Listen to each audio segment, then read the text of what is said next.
Olá, crianças, preparado para mais uma aula de ciências.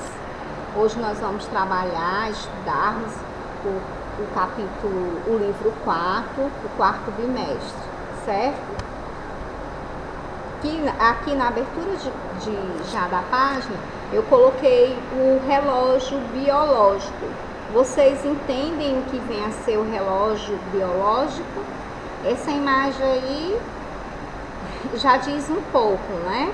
Que o dia tem 24 horas, né? Então, tem várias atividades que nós desenvolvemos durante o dia, né? Tem um período que nós temos um horário mais agitado, que é durante o dia, e geralmente quando escurece, nosso organismo já associa, quando apaga as luzes, quando fica um pouquinho escuro, ele já associa que esse horário é a hora do nosso corpo relaxar. Então não precisou de um despertador, de um relógio para avisar isso, né? O nosso relógio biológico já informou, o nosso cérebro já informou que está na hora de descansar, né? Do nosso corpo recuperar as energias para o dia seguinte. Então, nesse capítulo, nessa unidade de estudo, nós estamos trabalhando o sol e a saúde, a importância do sol em nossas vidas. Durante o dia, nós podemos fazer várias atividades, o nosso organismo está mais esperto, né, mais ativo, né? O sol é a principal fonte de luz e calor do nosso planeta. Ele proporciona qualidades adequadas de luz e calor aos seres vivos. Sem o calor do sol, a Terra seria muito fria e seria quase impossível a existência das formas de vidas que conhecemos hoje, como os animais, né, os vegetais. Seria quase impossível a existência se não fosse o sol. Até porque até o próprio vegetal, né, as plantinhas, ela precisa da luz do sol para produzir o seu próprio alimento, como na unidade de estudo que nós estudamos, quando nós estudamos as plantas, né? Vocês ficaram sabendo dessa informação, né? Então, o sol também é muito importante para as plantas. A luz do sol faz com que as plantas produzam o seu próprio alimento, como eu acabei de falar. O sol é uma estrela. O sol é uma estrela como todas as outras que vemos durante a noite. A luz do sol é tão intensa que durante o dia não conseguimos ver os outros astros que estão no céu. Por causa dessa intensa luz solar, só conseguimos avistar esses astros durante a noite, né? Quando o céu fica escuro. Então, e o que vem a ser astros? Todo o corpo que existe no espaço, como as estrelas, os planetas e os cometas. Eu falei na abertura do capítulo sobre o relógio biológico. Olha só, olha como essas crianças estão ativas aqui. E essa daqui já está o quê? Relaxando, descansando o corpo das atividades que ela realizou durante o dia, né? Então, esse relógio controla os horários que algumas ações acontecem naturalmente no corpo dos seres vivos. Quando não há fatores como o despertador, o relógio biológico controla, por exemplo, o horário de despertar e o horário de dormir, né? São informações que são armazenadas no nosso cérebro, né? Se os raios solares, se está clareando, o nosso organismo percebe que está na hora de levantar, né? Então, muitas vezes não precisa nem um despertador, né? Porque o seu relógio, quando você sente fome, o seu relógio biológico, quando você passa muito tempo sem comer alguma coisa, o seu relógio biológico avisa. Então, da mesma forma, também o relógio, nosso relógio biológico, ele nos avisa quando é o dia e quando é a noite, certo? Então, a luz do sol ajuda o nosso organismo a entender quando é dia e quando é noite. Durante o dia, com a luz solar, ficamos acordados e mais ativos, como foi a imagem que eu expliquei acima, né? No período noturno, sem o sol, ficamos sonolentos e nos preparamos para dormir. Se você, por um acaso, está sem sono, né? E você apaga a luz do seu quarto, fica naquele ambiente escuro, então o seu organismo entende que está na hora de dormir. Mas se você usa recursos com a luz acesa, vai meio que confundir. Você vai ficar mais esperto. Agora, a partir do momento que você desligar a luz, então o organismo já começa a perceber que está na hora do corpo repousar, descansar, né? A luz solar está presente durante o dia, mesmo quando o céu está nublado. Essa luz entra pelos nossos olhos, comunica ao nosso corpo que é dia e nos prepara para as atividades diurnas. Atividades diurnas são as atividades realizadas durante o dia, certo?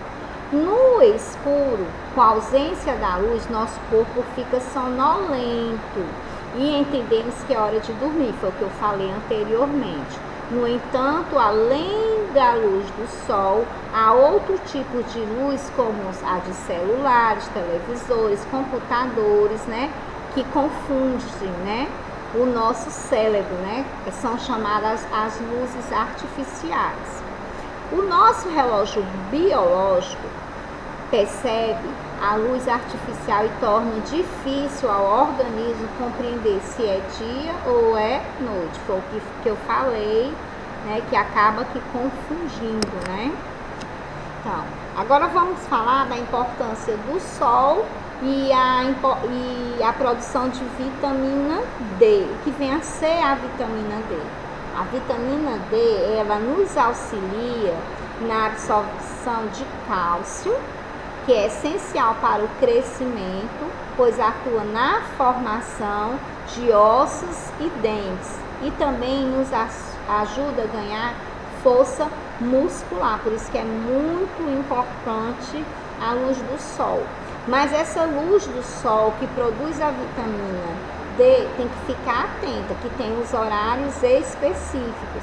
Não é qualquer horário que eu posso ficar lá. Será que eu posso ficar no sol de meio-dia até 3 horas da tarde? Não, né? Então, existe o sol que produz a vitamina D, que nos faz bem, que tem um período que você pode ficar, né, nesse sol que é saudável, e existe o horário também que não é recomendável, o horário que nos prejudica, que nós vamos também dar uma estudadinha nesse conteúdo. Então, produzimos a vitamina D quando deixamos nossa pele exposta à luz solar. O tempo necessário de exposição é em torno de 15 e 20 minutos. Mas depende das características físicas das pessoas, que tem pessoas que têm a pele mais sensível. Também tem que procurar saber isso também, esses detalhes. Se a sua pele for muito sensível, né, aí o seu tempo de exposição pode ser até menor. Se você ficar exposto no horário muito tempo, a quantidade de vitamina D também, em pouco tempo, não será suficiente. Se não nos ficarmos expostos à luz do sol, o tempo necessário, nosso organismo não produzirá a quantidade suficiente de vitamina D. Eu, como não pego esse sol necessário, meu organismo, ele precisa da vitamina D, que no caso eu tenho que suprir com alguns alimentos, né, que tenha essa vitamina. Além da produção da ação da luz solar, a vitamina D também pode ser obtida pela alimentação, que foi o que eu falei. Se você não puder, o recomendável é a luz do sol. Mas se por algum motivo você não está podendo ter essa luz natural, a luz solar, o que é que você vai fazer? Você vai procurar alguns alimentos que tem essa vitamina, a vitamina D, certo? Pode ser encontrada em vários alimentos, como ovos, fígados, leites, queijos e cogumelos. Nós falamos da importância do sol, né, na produção da vitamina D, e nós vamos falar agora um pouquinho das queimaduras, são os excessos, né, o horário, o muito tempo de exposição, aí que torna esse sol que antes produzia a vitamina D no tempo necessário, de 15 a 20 minutos de exposição, já com as queimaduras, já é o excesso, né? O muito tempo de exposição, o horário indevido também. Então, no período entre 10 horas da manhã e 4 horas da tarde, é muito arriscado ficarmos expostos ao sol. Então, esse sol não produz a vitamina D, né? Nesse horário ali. Por quê? Porque ele é prejudicial. A radiação do sol são mais intensa, né? E podemos sofrer queimaduras, certo? Então devemos ficar ao ar livre durante esse horário, né? Ter cuidado também para não ficar muito exposto a esse horário. E se por algum motivo você precisar sair nesse horário entre 10 horas da manhã e 4 horas da tarde, você procurar usar um protetor solar, colocar um bonezinho, um chapéu, um óculos, certo? Que são acessórios que produz, que vai me proteger, né? A proteger um pouco desse sol. Você sabia que qualquer parte do corpo pode sofrer queimadura solar? Para evitar essas queimaduras, é ideal que utilizamos chapéu, óculos de sol, tá vendo que eu falei?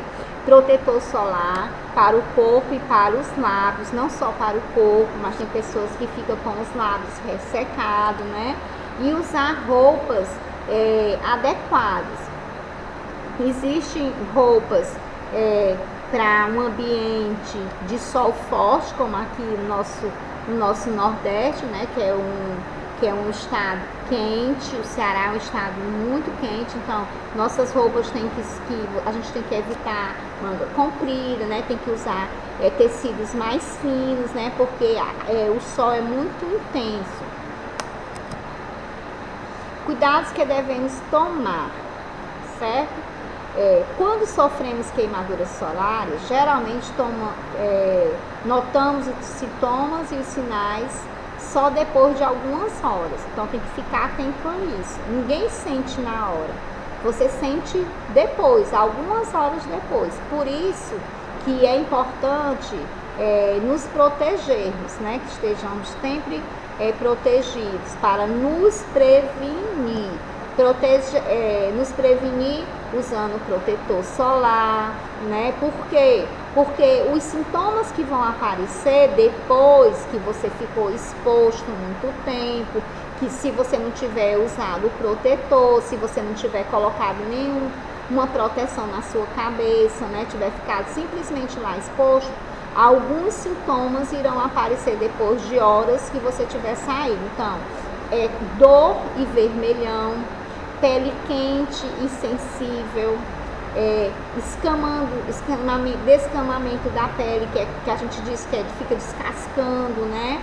A formação de bolhas, que é justamente as queimaduras, né? Em alguns casos, quando se pega o sol mais forte, né? Quando você ficou exposto por muito tempo, quando o sol era muito forte, e uma incomodação, né?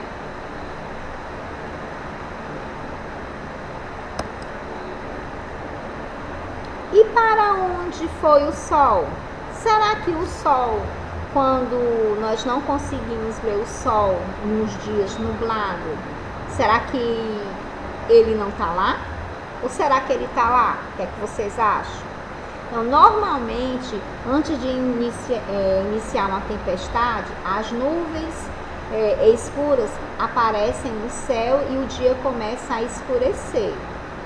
Até parece noite, mas o sol não foi embora não, tá?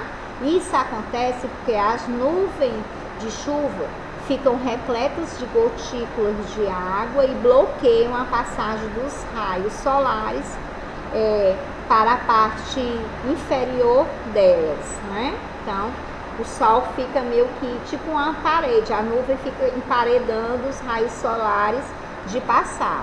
Parte inferior das nuvens não recebe essa luminosidade, né? E ela acaba ficando escura. Então, o Sol está lá, mas ele não passa por conta das gotículas, né, que bloqueiam a passagem dos raios solares. O Sol sempre está no céu, mesmo quando não conseguimos vê-lo. Quando chove, muitas vezes não conseguimos enxergar o Sol, porque eles estão escondidos atrás das nuvens. Eles estão bloqueados lá, como eu falei anteriormente.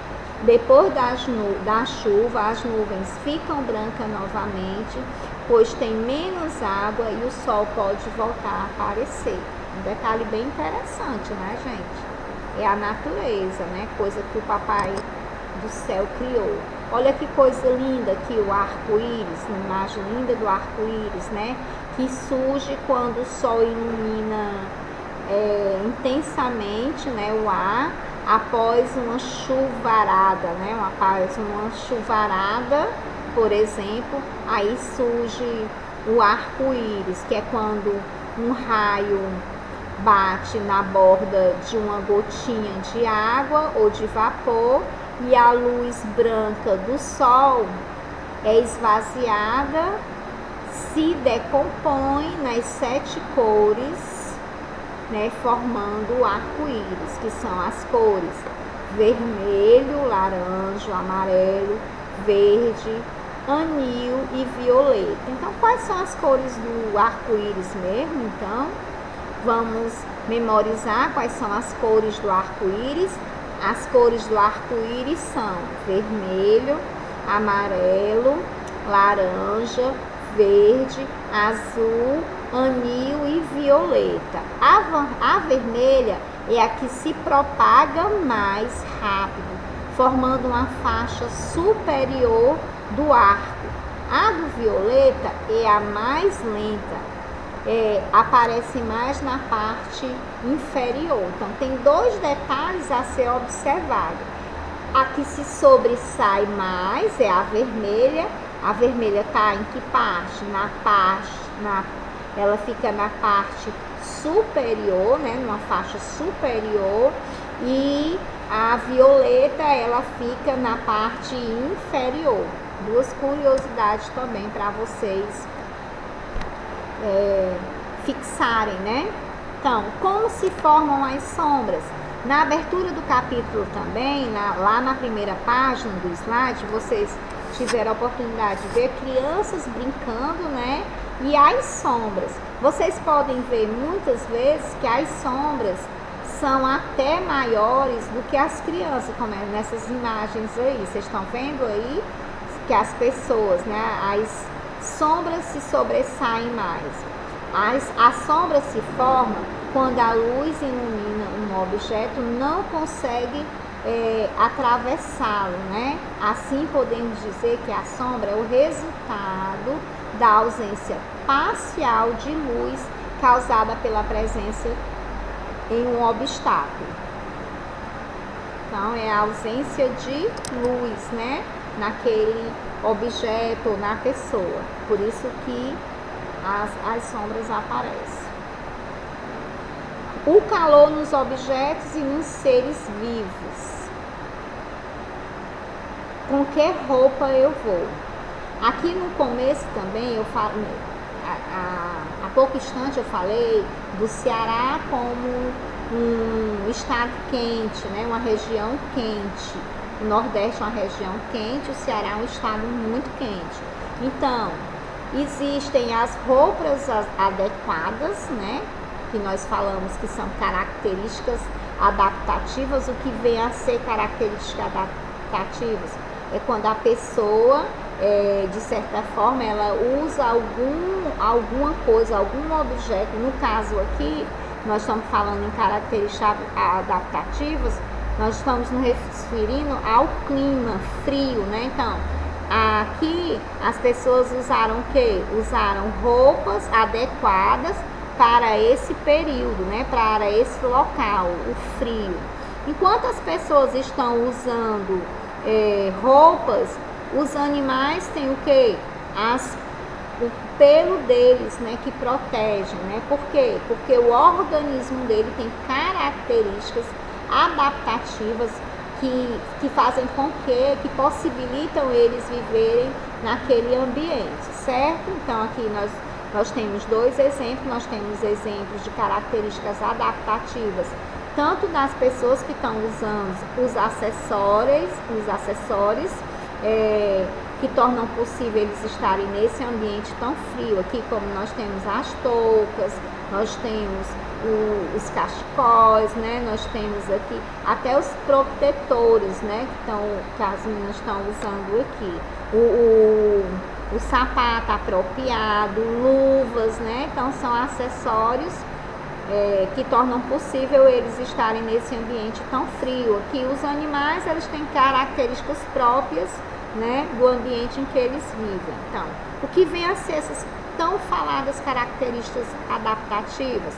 Elas nos ajudam, né, são aspectos que ajudam um ser vivo a sobreviver às condições de ambiente em que eles vivem, né? Então, essas características adaptativas, ela torna possível um ser vivo sobreviver em um ambiente, tá certo? Se for um ambiente de calor ou um ambiente frio, o organismo ou as roupas, né, eles podem usar características daquela situação, né? O Sol aquece todos os materiais da mesma forma? Será que o Sol aquece do mesmo jeito que ele aquece um copo de alumínio, ele aquece uma toalha? Não, né?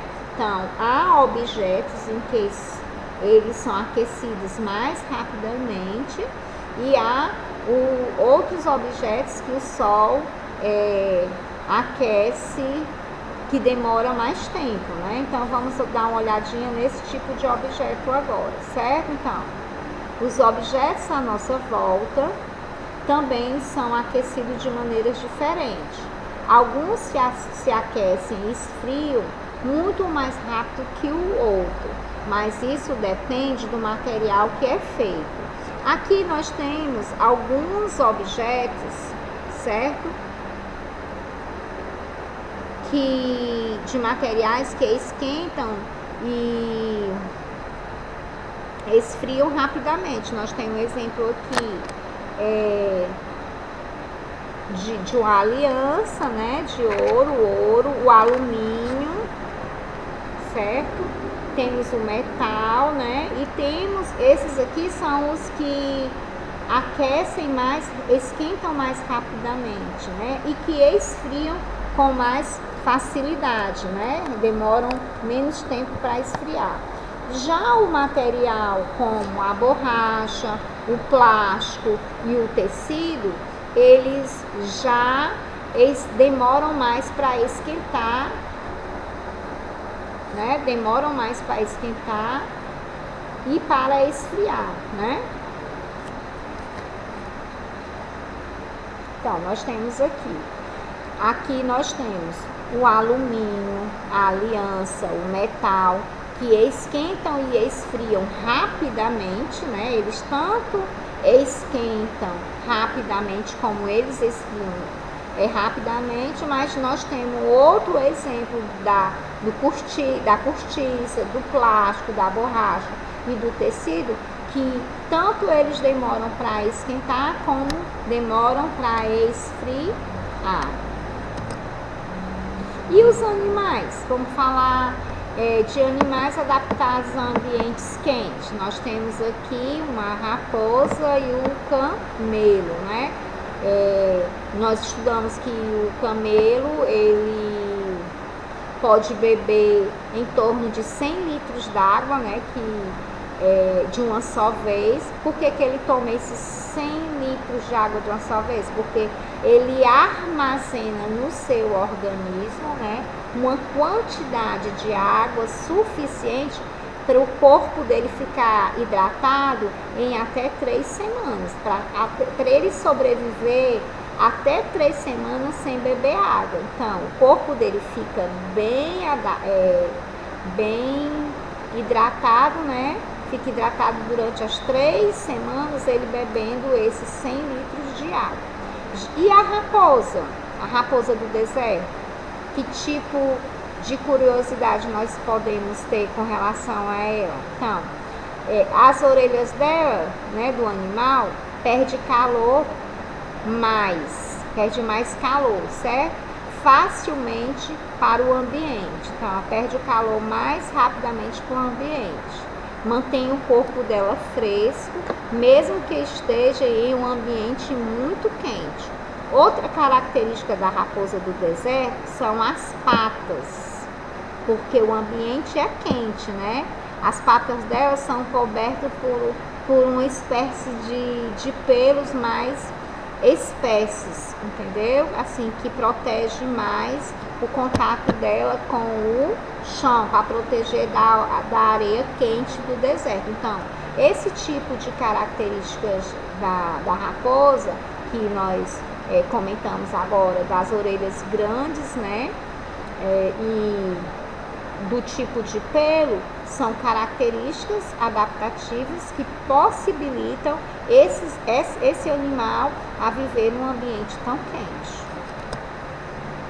Nós temos mais aqui 3 outros animais que nós estudamos na aula anterior, né? Nas aulas anteriores, que foi o lobo cinzento, o urso polar e o pinguim. Também possuem características, né, para viver num ambiente frio em que eles vivem, né? Então, eles têm alguns têm as pelugens mais grossas, cada um tem uma espécie de característica que torna possível a vida dele naquele ambiente frio. E eu encerro mais uma aula de ciência, a nossa segunda aula de ciência. A próxima aula nós vamos para as aulas remotas, conversarmos mais, tirarmos as dúvidas se vocês tiverem. E se quiserem falar comigo, eu estou na escola disponível. Beijo e até a próxima.